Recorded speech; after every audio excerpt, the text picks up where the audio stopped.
So I would like to invite our moderator, Professor Cielito Habito, and he will act as a moderator, and also he will deliver the brief message, the apologies message from the Ministry of Environment of Japan.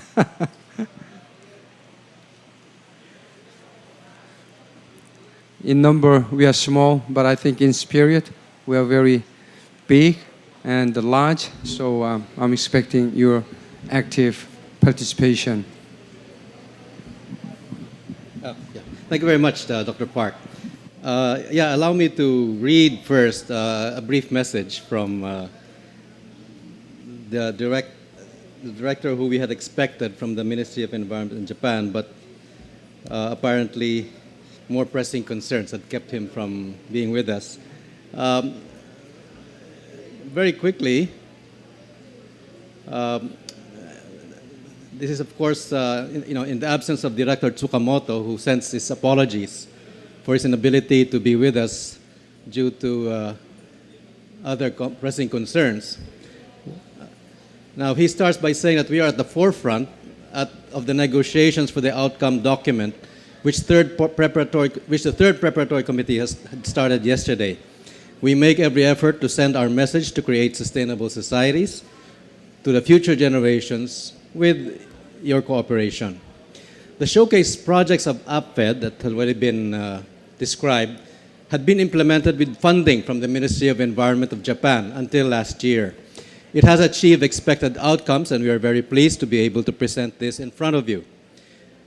We would like to thank once again those who have worked and cooperated for these projects, in particular our project implementers on the ground. We have learned from this series of negotiations that although the integration of the three pillars, namely environment, economy, and society, is well understood conceptually, it is very difficult to realize it in practice. We are, however, certain that it will be possible to find a solution through the identification of successful cases on the ground, like the good practices of the APFED Showcase projects. We, in the Ministry of Environment, are pleased that every project has not only had spillover effects locally, but also beyond borders to neighboring countries and other regions. It is thus encouraging and reassuring for us to be able to present these good practices not only to the Asia-Pacific region, but also to the whole world in this valuable occasion in Rio. So that ends the brief message from the Ministry of Environment in Japan. Well, I take pleasure and honor, in fact, in moderating this afternoon session where the different panelists will present their respective examples of work on the ground to further sustainable development.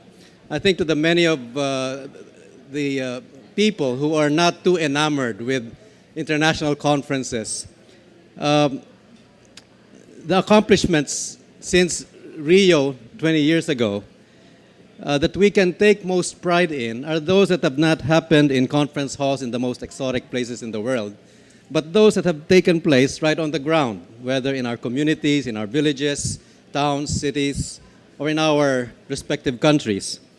And this can take the form of, as what we will see today, micro hydropower empowered villages in Indonesia, or it could be in the form of a hunting tribal community in Pakistan learning to protect their wildlife, or community reforestation efforts in Papua New Guinea, and corporations taking sustainable development responsibly to heart in Singapore, or vigilant citizens empowered with environmental information in Bangladesh.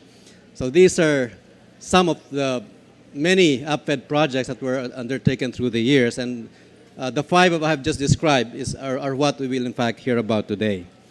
I think the message of it all is that in many cases, and some people would think in most cases, it's the bottom-up processes like this that really make the difference in attaining sustainable development or moving the sustainable development agenda forward. So I think it's in fact a worthy investment of our time to listen to some of these actual actions on the ground, success stories if you like, or some people would rather play safe and just call them good practices. But in any case, certainly activities that are worth emulating and adapting to other situations around the world.